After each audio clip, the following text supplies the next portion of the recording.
जितने bonds week होंगे उतना ज्यादा रिएक्शन का रेट फास्ट होता है.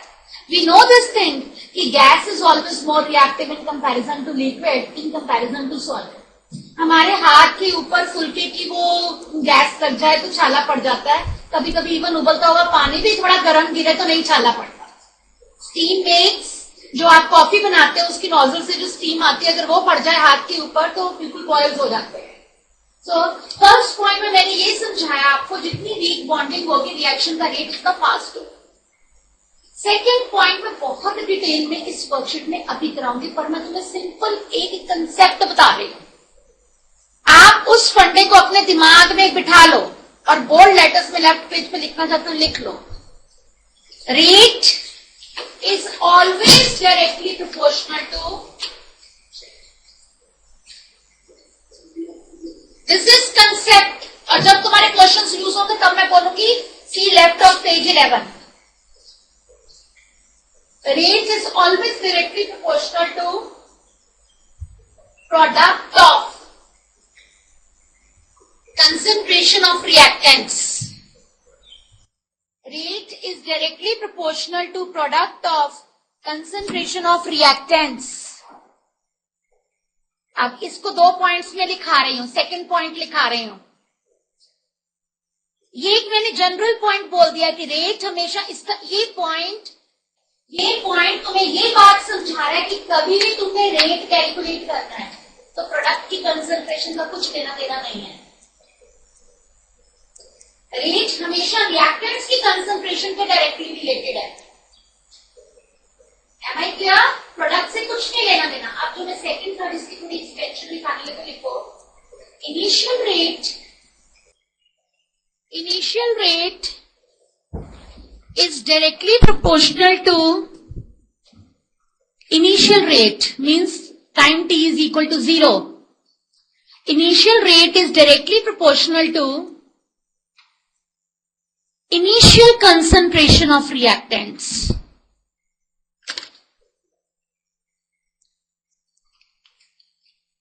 Initial rate is directly proportional to initial concentration of reactants.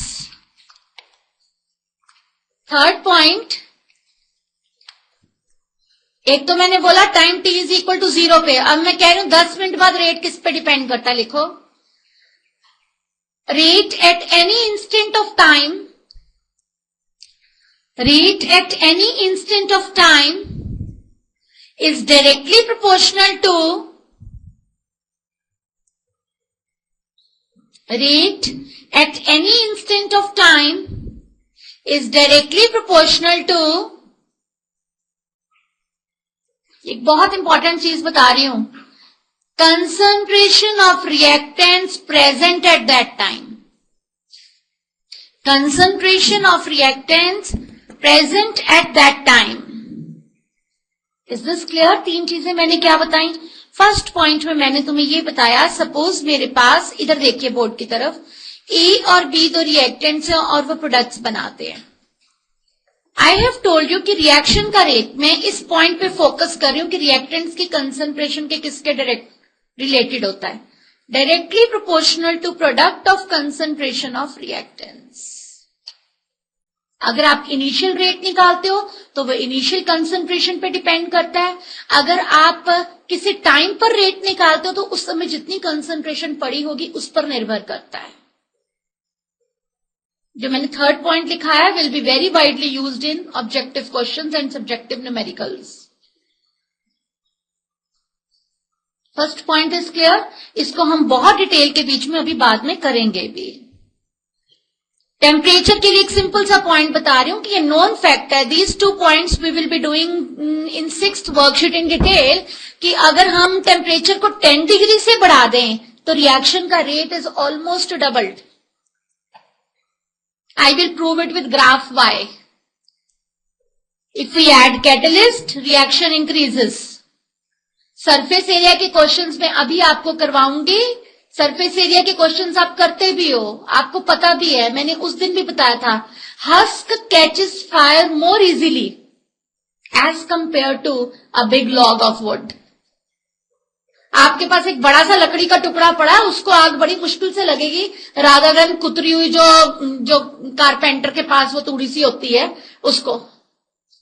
क्यों? More surface area, weak bonding, presence. बड़े सारे रिएक्शंस ऐसे होते हैं जो सनलाइट की प्रेजेंस में होते हैं। So sunlight always accelerates photochemical reactions. And pressure के लिए आप लिख सकते हैं pressure is directly proportional to rate of reaction. ये ग्राफ में आपको लास्ट लेक्चर में करवा भी चुकी है। This is just a gist.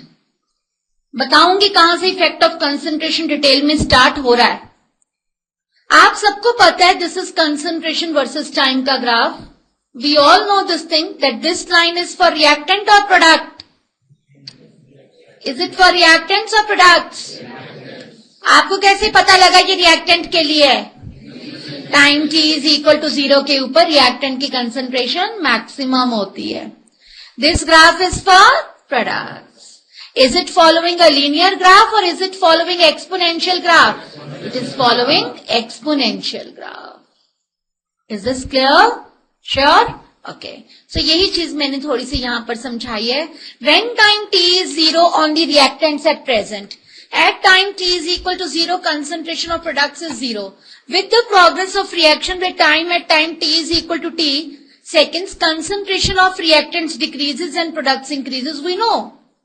जैसे जैसे रिएक्शन होता जाएगा रिएक्टेंट्स की कंसंट्रेशन डिक्रीज होती जाएगी और प्रोडक्ट्स की कंसंट्रेशन बढ़ती जाएगी। This is the important point, second point, which is basically focusing on exponential curve. Change in concentration is more rapid at the beginning and the sharpness in the curve goes on decreasing. देख रहे हो आप, ये ज्यादा sharp change है। चलते चलते चलते चलते वो एक कांस्टेंट वैल्यू एक्वायर करने लग जाता है। This is the nature of exponential graph, that sharpness in the curve goes on decreasing with passage of time. अब इसी तरीके से मैंने आपको इसमें आफ्टर अ सर्टेन टाइम हो गया, ये छोड़ दो। यस, चलो अब मैं आपसे ये क्वेश्चन पूछती हूँ, इनमें से कौन सा रिएक्शन सबसे फास्ट रिएक्ट करेगा? Yes, we will find product of concentration. Ma'am आगे सुनो और दूसरी गलती देखो, दोनों रिएक्टेंट्स में रेट इज, तीनों में rate is directly proportional to concentration of A and B. Square bracket is concentration and concentration is moles पर लीटर। नाउ ए के लिए product of A into B क्या हो गया? 1 divided by 500 multiplied by 1 divided by 500। B के लिए ए और B का प्रोडक्ट क्या हो गया? 4 divided by 1500 multiplied by 3 divided by 1500। C के लिए क्या हो गया? 0.4 divided by 10 ml multiplied by 0.3 divided by 10, and it is very clear that the answer is C. Rate is directly proportional to product of concentration of reactants.